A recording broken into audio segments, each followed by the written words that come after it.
আসসালামু আলাইকুম রহমতুল্লাহি ওয়া বারাকাতুহু। কাছে অথবা দূরে, দেশ অথবা প্রবাসে যারা ভিডিওটি দেখছেন সকলকে আন্তরিক শুভেচ্ছা এবং অভিনন্দন জানাচ্ছি।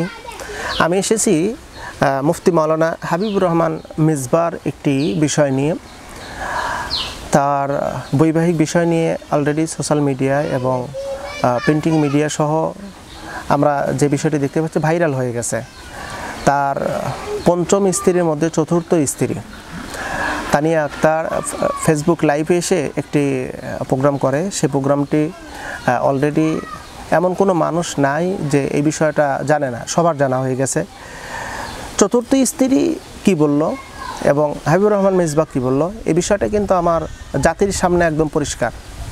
তো এখন আমরা কিছু কথা বলবো, গঠনমূলক কিছু কথা। তাহলে হাবিবুর রহমান মিসবাহ যেহেতু সে একজন কওমি ঘরানা আলেম এবং তার জনপ্রিয়তা যথেষ্ট পরিমাণ অনেক বেশি, সে চরমোনাইয়ের একজন খাস মুরিদ, এমনকি আমরা জানি চরমোনাইয়ের সাথে ভালো একটা রিলেটেড আছে। তো এই মুহূর্তে চরমোনাই পীর সাহেব রেজাউল করিম এবং ফয়জুল করিম, মুফতি রেজাউল করিম, মুফতি ফয়জুল করিম হাবিবুর রহমান মিসবাহকে নিয়ে তাদের কি চিন্তা ভাবনা। তার যে একজন মুরিদ, তার যে একজন প্রিয় সাগরাত, তার যে একজন প্রিয় একজন ব্যক্তি, তার যে একটা, এটা এখন আমরা কোন অ্যাঙ্গেলে নেব, আমরা নেগেটিভ নেব না, পজিটিভও নেব না, বাট আমরা মিডলে রেখে দিলাম যে এখন মুফতি ফয়জুল করিম এবং রেজাউল করিম এই হাবিবুর রহমান মিসবাহকে তারা কোন চোখে দেখবে, অপরাধী নাকি অপরাধী না, নাকি দরবার থেকে বয়কট করে দেওয়া দরকার, নাকি কি করবে। এই বিষয়টা কিন্তু জাতির কাছে এখন জাতি প্রশ্ন করতেছে চরমোনাই দরবারেকে যে হাবিবুর রহমান মিসবাহ একজন এত বড় একজন চরমোনাইয়ের একজন আলেম, চরমোনাই আকিদায় বিশ্বাসী, চরমোনাই আকিদায় বিশ্বাসী, সে এখন কি করবে, তার বিষয়টা নিয়ে পীর সাহেব এখন কি করবে।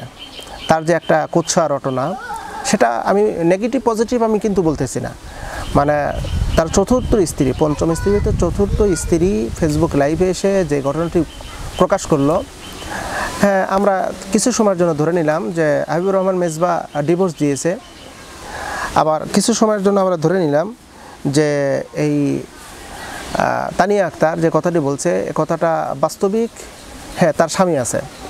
তখন আমরা যদি দুটাকে যদি কম্প্রোমাইজ করলে দেখা যাবে যে উভয় কিন্তু অপরাধী। তানিয়া আক্তার অপরাধ আছে, আর হাবিবুর রহমান মিসবাহর কিন্তু অপরাধটা আছে। এখন এই অপরাধটা চরমোনাই পীর সাহেব কোন চোখে দেখবে, তাকে কি দরবার থেকে বয়কট করে দিবে, নাকি তাকে কোনো নসিহত করবে, নাকি তার পক্ষ নিয়ে কথা বলবে। তো এটা কিন্তু জাতির কাছে প্রশ্ন। তো আসুন এখন চরমোনাই পীর সাহেব কী বলবে সেটা তার ব্যক্তিগত হিসাব। তবে আমরা এখানে কিন্তু একটা বিষয় লক্ষ্য করে দেখেছি যে ইয়ারহামুন নাস ইয়ারহামুকুমুল্লাহ, তোমরা মানুষের প্রতি রহম করো, আল্লাহ তোমাদেরকে রহম করবেন। আমরা এতটুকু জানি, কেউ কারোর ইজ্জত নিয়ে খেললে আরশের মালিক তারও ইজ্জত নষ্ট করে দেয়। তো এখন আমরা যে বিষয়টি লক্ষ্য করে দেখেছি যে হাবিবুর রহমান মিসবাহ আমার বাংলাদেশের মাজলুম ওলামাই কেরামদের বিরুদ্ধে চরমোনাই পীর সাহেব এবং হাফিজুর রহমান সিদ্দিকী সহ আরও অসংখ্য আলেম তারা কিন্তু বক্তব্য দিয়েছে। আমরা এই বিষয়টা লক্ষ্য করে দেখেছি। তাদের বক্তব্য অনুযায়ী যে যার মতন করে বলেছে। যাই হোক, আমরা এখন প্রশ্ন করব একটাই, চরমোনাই পীর সাহেব হাবিবুর রহমান মিসবাহর বিষয়টা নিয়ে কি করবে, তাকে কি বয়কট করবে নাকি তার পক্ষ নিয়ে ওকালতি করবে। তা আসুন আমরা সেই জবাবের অপেক্ষায় থাকলাম।